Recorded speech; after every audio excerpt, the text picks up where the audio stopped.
An investor once asked me, why would I invest in you when I can invest in somebody who can build the product themselves? And this is the answer that most non-technical founders really dread. But you know what? I raised $1 million anyway. Not by becoming technical or winging it, but by understanding what investors actually want. And that's what we're going to cover in today's episode.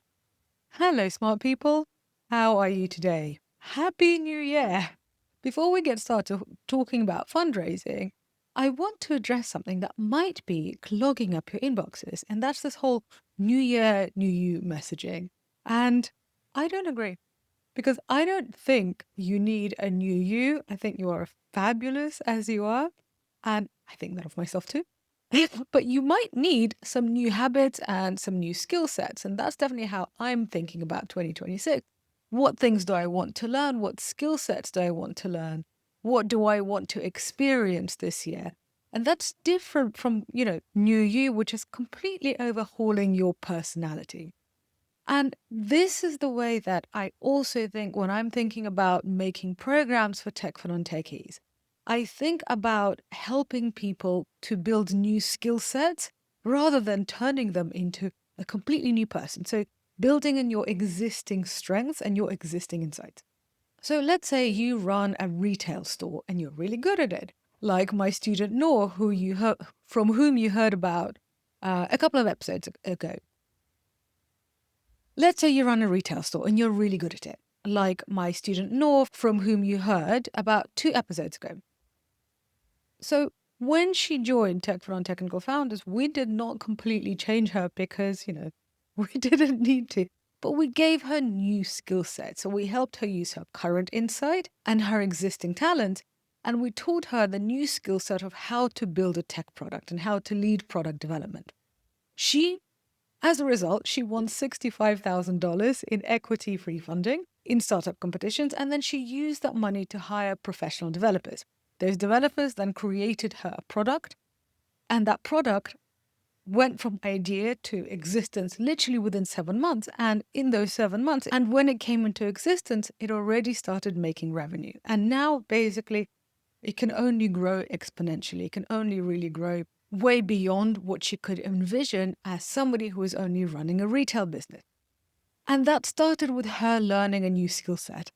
So this is why I want you to think about, okay, what skill sets do I want to learn this year, as opposed to, okay, completely overhauling who I am. If you're listening to this episode, you want to learn the skill set of fundraising as a non-technical founder. And that's what we're going to cover today. So I've got some good news and I've got some not so good news. Now, let's talk about the basics of fundraising as a non-technical founder. As a non-technical founder, it is harder for you to raise money than technical founders. And some of those reasons are legitimate and some of those are basically just bias. We can do something about the legitimate reasons. We obviously can't do anything about the bias. So I remember I was sitting in a cafe in New York and I had met this investor. So I had a meeting planned in a cafe with this investor and I told her about my company and she literally just sat there like this with her arms crossed, if you're watching on video, like throughout my entire pitch to her. And at the end of it, she said, well, why would I invest in you when I can invest in somebody who can build the product themselves? And, I'd love to tell you that I then turned her around with my persuasive pitch, but no, that didn't work. It felt pretty horrible. I still remember it. I don't want that to happen to you, but, it might. However, I did raise $1 million from other people, from people who didn't think that way. And so essentially, it's not all bad if you're a non-technical founder. So here is some good news, which I've already covered on this podcast for long-time listeners. So it is getting better and better for us, and I have the data to prove it. Because a venture capital firm called Cowboy Ventures has researched who runs unicorns in the US. And unicorns are young companies valued at $1 billion or more. And basically, about a decade ago, 90% of the people who were running unicorns were technical founders. Today, that figure is about 60%. So basically, the proportion of non-technical founders running billion-dollar companies has risen 4 times in 10 years. Now, this is really, really good growth.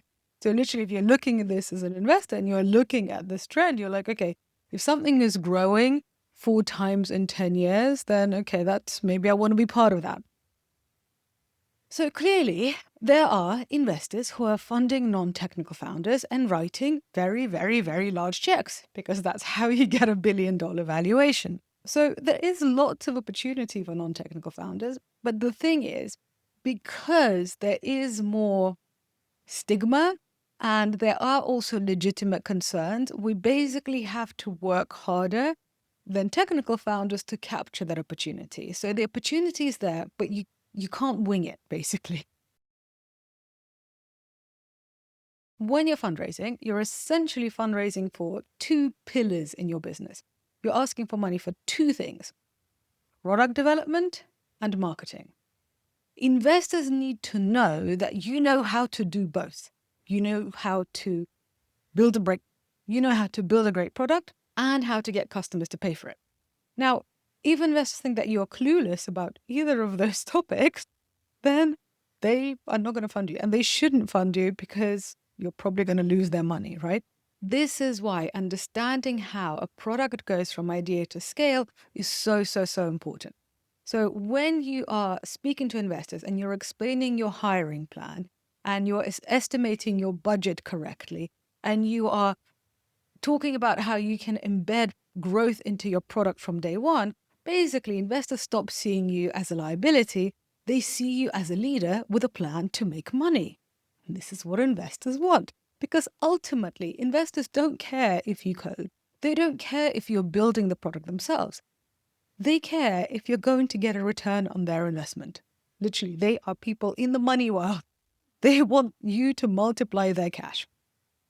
So if you prove that you're a good steward of their capital and you know whom to hire for what job and how to set KPIs for them, it really doesn't matter whether you're technical or not. And this is basically the key. There are other tactics that we teach you in the Technical and Technical Founders course, which are really, really important.